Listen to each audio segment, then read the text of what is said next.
Tangchong is a small city that has a long association with jade. The story goes that since 9 out of the 10 mountains in the area were volcanoes, the locals struggled to get by because they lacked arable land. In thinking of ways to make a living, their eyes turned across the border to the jade and jan mines of northern Myanmar. From jade miners, the Tangchong people used their sharp minds to turn themselves into highly successful jade dealers.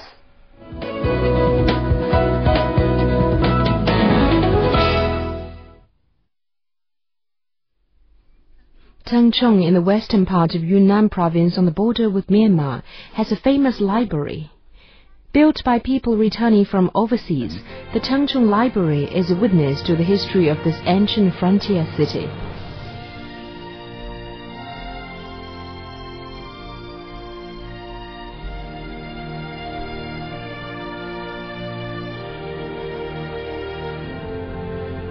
Tangchong is well known as the home of jade.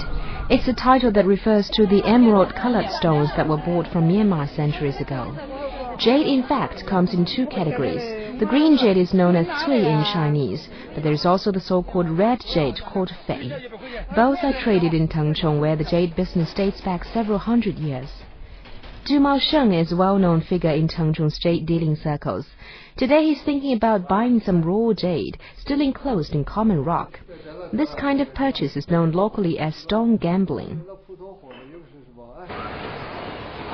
His jade shop in Tangchong has on display a jade bracelet and jade ring, retailing at 1.8 million yuan. When he bought the raw stone, he paid 100,000 yuan for it. On the other hand, he also stocks some ornaments that also cost him 100,000 yuan to buy, but which will fetch less than 50,000 yuan.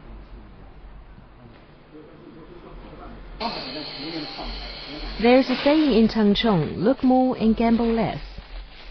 Du Maosheng decides not to buy the 2 raw jade stones after examining them. He's extremely careful about the raw jade he purchases. Meanwhile, his jade shop does a steady business. These days, Tangchong's jade dealers use their mobile phones to show their price. It's all very different from the time when their ancestors would bargain using their fingers hidden in the sleeves.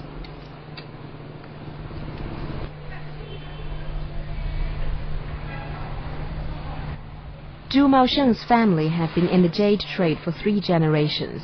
Yet, despite his family history and his talent as a jade connoisseur, Du Maosheng meets with disapproval from his wife and son whenever he plans to gamble on raw jade.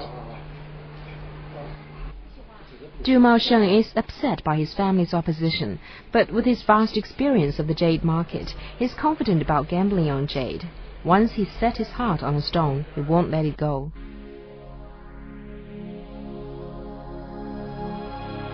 With its location on China's southwestern border, Tangchong was in the past a gateway on the Southern Silk Road. People would pass through Tangchong en route to Southeast Asia from China. In ancient times, Tangchong was a prefecture called Tengyue. Historical records reveal that jade was produced in Tengyue. In the Ming and Qing dynasties, Tangchong became the center of a jade production and processing industry. There is a widespread belief in Tangchong that the local history of jade dates back to the spring and autumn period, more than 2,000 years ago. The story goes that a temple was built in honor of a man named Bianhe, who 2,000 years ago found a highly prized piece of jade, which was called the Heshi jade. Bianhe guarded the jade with his life, and despite being wronged time and again, insisted on presenting it to the king of Chu.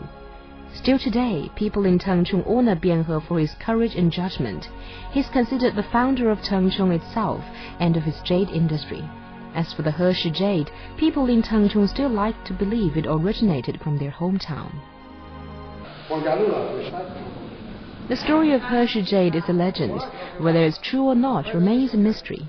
As for Du Maosheng, gambling on raw jade is a very real part of his life. 这个要卖多少钱？这要卖20多万吧。要卖20多万。10块钱。那房子块多少钱？这块的。这个是要5万。所以我做的也是。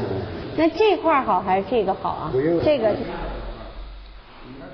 Experts assessing a raw jade stone takes 5 factors into consideration: the history of its location where it was found, transparency, color, texture, and sharpness. They're called the 5 secrets to stone gambling. However, practice is far more complex than theory. So despite having more than 10 years' experience in stone gambling, Du Maosheng still abides by a simple principle: never gamble over 10,000 yuan.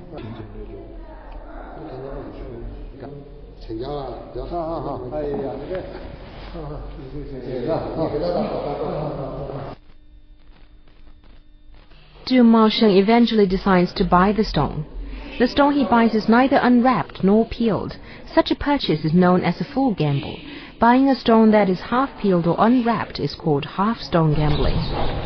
The practice of stone gambling has developed hand in hand with the growth of Tengchong's jade industry, except for one vital factor.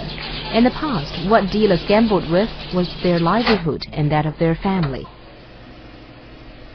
The difference between fortune and poverty rests with a single cut into a gambling stone, which has given rise to another saying in Tengchong: one cut poor, one cut rich.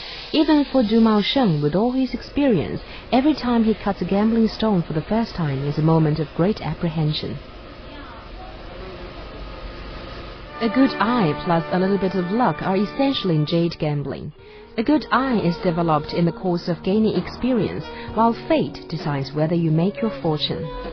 It's always possible that a priceless piece of jade lies hidden inside ordinary rock, waiting to be discovered.